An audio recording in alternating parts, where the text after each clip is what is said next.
Hola, ¿qué tal? Mi nombre es Fabricio Pomatambra y en esta oportunidad vamos a abarcar el tema conflictos sociales, que el título es Crisis oligárquica en la década de 1930 en Perú. Aquí, como pueden observar, tenemos el índice y el cronograma de nuestra exposición, que se enumera de la siguiente manera. 1. Introducción. 2. Fuente primaria. 3. Fuentes académicas. 4. Conclusiones y 5. Referencias bibliográficas. Comenzamos con una breve introducción para poder abarcar sobre de qué vamos a tratar.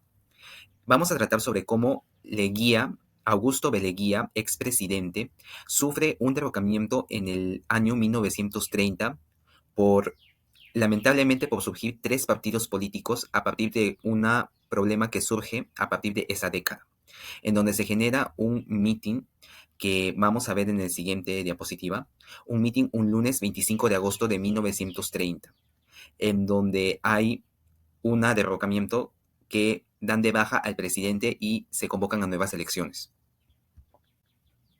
Aquí pueden observar la fuente primaria, en donde tuve el tiempo de ir a la Biblioteca Nacional del Perú a conseguir dicha fuente, en donde es titulado El Gran Mitin del Lunes. Aquí pueden observar en donde se acontece el Gran Mitin que lamentablemente el señor Jorge Leguía es dado de baja de su cargo de presidente. Aquí pueden ver también las imágenes y sobre todo la fuente primaria, porque estas imágenes yo lo saqué de una revista que es original de ese año, en donde justo se daban los hechos.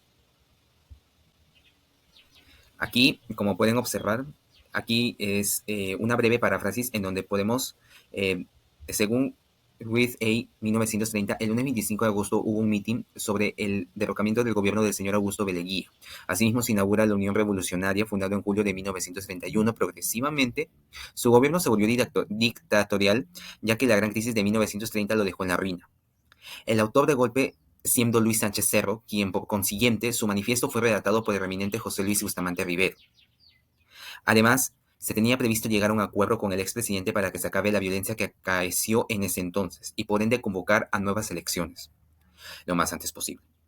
Desde allí nace tres partidos políticos nuevos: el APRA, la Unión Revolucionaria y Partido Comunista. En conclusión, fue un verdadero catástrofe dicho acontecimiento porque causó muchos disturbios afectando la vida de todos en general, y eso fue en efecto, hasta con universitarios. Comenzamos aquí con dos fuentes académicas. Vamos con la primera, que es sobre una fuente sobre el comercio que publicó en el 2010, abarcando sobre cómo el APRA, lamentablemente por los antecedentes que también surgían o tenían, tuvo una reputación progresiva negativa en la sociedad, en donde ya se consideraba que ser APRA ya era malo para la sociedad, en donde el conflicto del APRA incentiva a que el clima predomina la violencia, siendo una ilustración de exclusión, en donde también podemos ver que mucha de la sociedad lo considera como que ser de APRA es ser de carencia de espíritu nacional. Vamos con la fuente académica número 2, en donde abarca que el problema sobre los movimientos sociales, obreros y universitarios radicaba por, por los derechos de los indígenas que se veían erradicados. Quiere decir que no se tomaban en cuenta. Y se acontecía diversas protestas sociales a que se lleve a tomar a cabo y a considerar los derechos de los indígenas, porque lamentablemente ya ni recibían un salario como tal. Y podemos llegar a las siguientes conclusiones, que es el primer punto en la conclusión sobre que los conflictos sociales suscitados en aquella época fueron principalmente porque los campesinos ya marginados y la clase obrera explotada comenzaron a organizarse para exigir mejores condiciones de trabajo y en acceso a la tierra.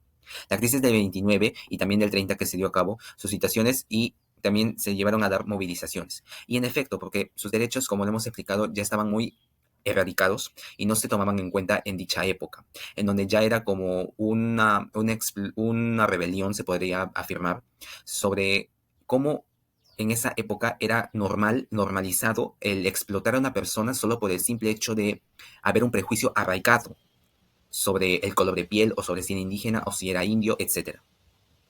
En el segundo punto, quiere decir que en agosto de 1930 que hubo una caída en Perú, los gamonales, la gamonalía, optan por hacer sus propios ejércitos en guerras civiles y asimismo tener elección de votar.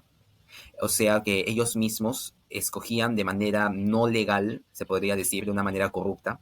Ellos trataban de poder hacer que ellos mismos o comprar a la población para que ellos voten por ellos. Y aquí podemos observar algunas referencias bibliográficas en donde pudimos abarcar toda la información que pudimos eh, explicar un poco, que es sobre, aquí tenemos la primera, que es de Contreras Cueto en 2013, publicado Historia del Perú Contemporáneo desde las luchas por la independencia hasta el presente. Es quinto editorial, Lima, Fondo Editorial.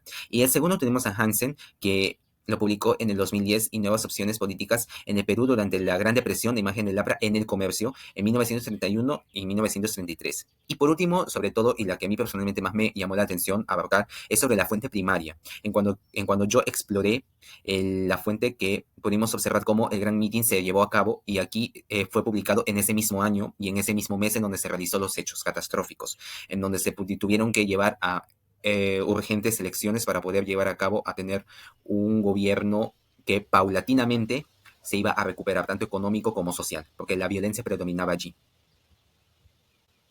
Y bien, eso sería todo. Fue un placer compartirles con ustedes mi trabajo. Muchas gracias.